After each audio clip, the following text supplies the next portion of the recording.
All right, welcome to the case for discipleship, part number 16. Today I want to talk about Eve shield. Eve as in Adam and Eve. Eve's shield as the way to look at discipleship. All right, so let's paint the picture. In the book of Genesis, Adam was in the garden and God will visit him on the cool of the day. And then when you come to the end of chapter 2, Eve joins Adam and then they live together. So it is safe to say that the way Adam will meet God was how Adam and Eve were meeting God. And that is true because when you come to chapter 3, the day that God came to visit them, he was calling them together as usual.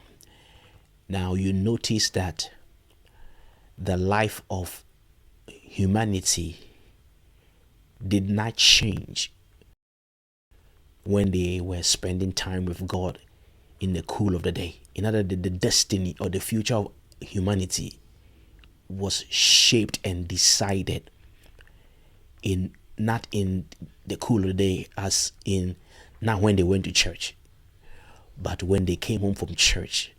What happened at home is what changed the human race forever.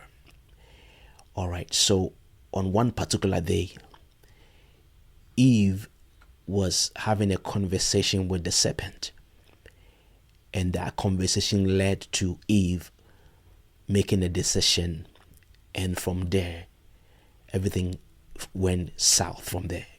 Sin, death, and human curse became the reality until the second Adam came. All right, now the Eve shield is what we're going to talk about, and I will explain that a little bit, and I'll give some real life examples. When Eve talked to the serpent and she made that decision, there is supposed to be a shield between Eve's talking to the devil and Eve making that decision. That shield is called discipleship, right? What do I mean by that? When a person is discipled, they are always going to have somebody that they will share what they're about to do with, and the person will give them godly counsel. And all the pain and all the sorrows that we go through is when I look at anybody that comes to the pastor's office and sit across me. When I listen to the story of their pain, I always see the place where Eve's shield was not there. Like if they had any godly counsel in their lives, they wouldn't have crossed over to where they are in pain. Most of the time, by the time church members come to pastors, they are in level 6 of the mess, right? And Eve's shield is always between level 0 and 1, right? So if Adam and Eve were in that place where decisions were made and leadership was there, Adam's opinion was incorporated in how Eve make decision, then Adam would have been the shield that shield Eve from making decisions. So discipleship brings an individual of godly wisdom who will always intersect your life when you're about to make the first error. Because the way sin works, as soon as you make the first one, the second and the third come so quick because it makes sense to keep doing it, trying to think that you can come out of it by doing more of it. It's just a strange phenomenon, right? So Eve's shield is how discipleship is made, where you live your life. Like I said, your life is not shaped by your church. Your life is shaped by the things you do Monday through Friday.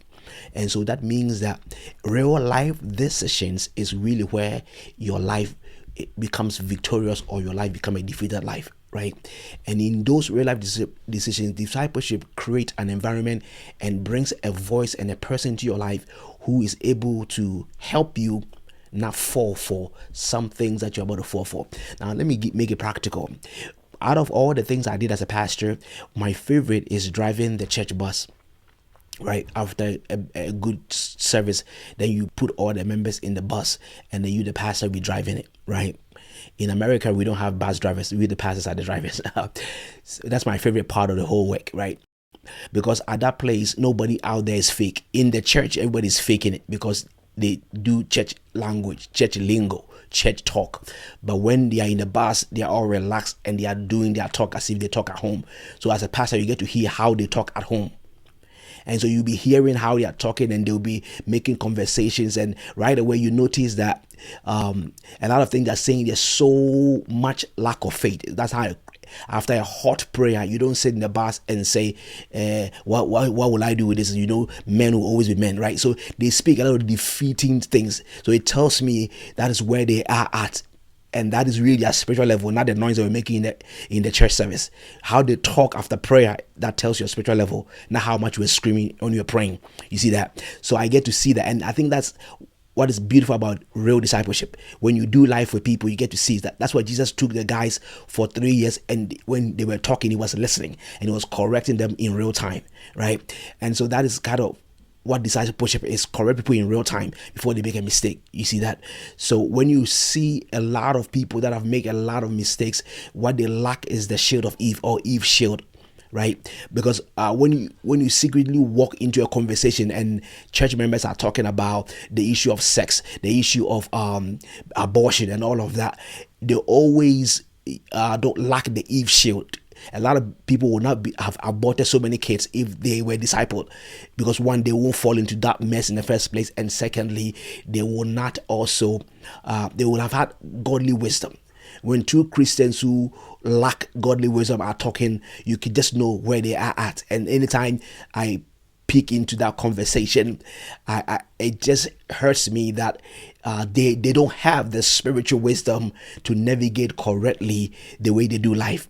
So Eve's shield is a way you can see discipleship, where every person is surrounded by a godly wisdom that is used to cut out wrong decisions they are going to make. Because the truth is, if you meet people who are making a lot of wrong decisions, that is the best they got. Like I said, when I'm driving the church members, I realize that the wisdom they are using to conversate, that's all they got. And sometimes they are so carnal, but they don't have any higher wisdom in navigating their life. Their life is the mix of the knowledge and the answers they have. So the poor answers they have is how they do their Monday to Friday. And that is where all their pain and their problems come from. And so if you're a pastor and you don't disciple, you always have people who are coming to your office with a lot of strange, confused. It's like a mechanic that you never take your car for regular checkup, and then by the time you go, this is bad, this is bad, this is bad. And that is kind of how most Christians, their life is. And so if you have a spiritual mechanic, so to speak, who is doing life with you, so when discipleship is in place, it means that Christian always has a check-in person. Like everything you're going to do, when you meet a guy and the guy likes you, you come back, and the safe discipleship person who's in charge, you talk about it with a person. Like, it's a safe place. And so they always give you godly counsel, because the truth of it is, when I look at some of friends that surround some friends, and in the bars when I'm listening, all the girls are talking, none of them has any wisdom to share. I hear the topic behind in the bus, but you notice that none of them got godly answer, because they're all sharing where they came from, how they were raised, how somebody else did it, and all of that. You know what I'm saying? So when Christian girls are talking about sex in its raw nature, and they're discussing about side chicks and all of that, you notice that out of all the girls, nobody has godly wisdom to kind of help them, shield them from the pain and the danger they are playing with. So discipleship becomes that Eve shield that helps people not make the wrong decision. People that have sex for the first time, people that smoke weed for the first time, people that do drugs for the first time. I'm talking about Christians here that do all of these sinful things. The first sin, the first breaking of their virginity, it is because there was no discipleship in that place. You see what I'm trying to say? So discipleship is where we begin to place shield upon the life of people, not to control their lives, but to give them answers they were looking for. The right answer that Eve needed was supposed to come from Adam, but there was no shield there. Do you understand that? So if we are interacting with life and there's no voice of spiritual voice in your life, you're going to fail. You can't do life without a spiritual voice, and that spiritual voice that is close to you in doing your life is called discipleship. You understand that?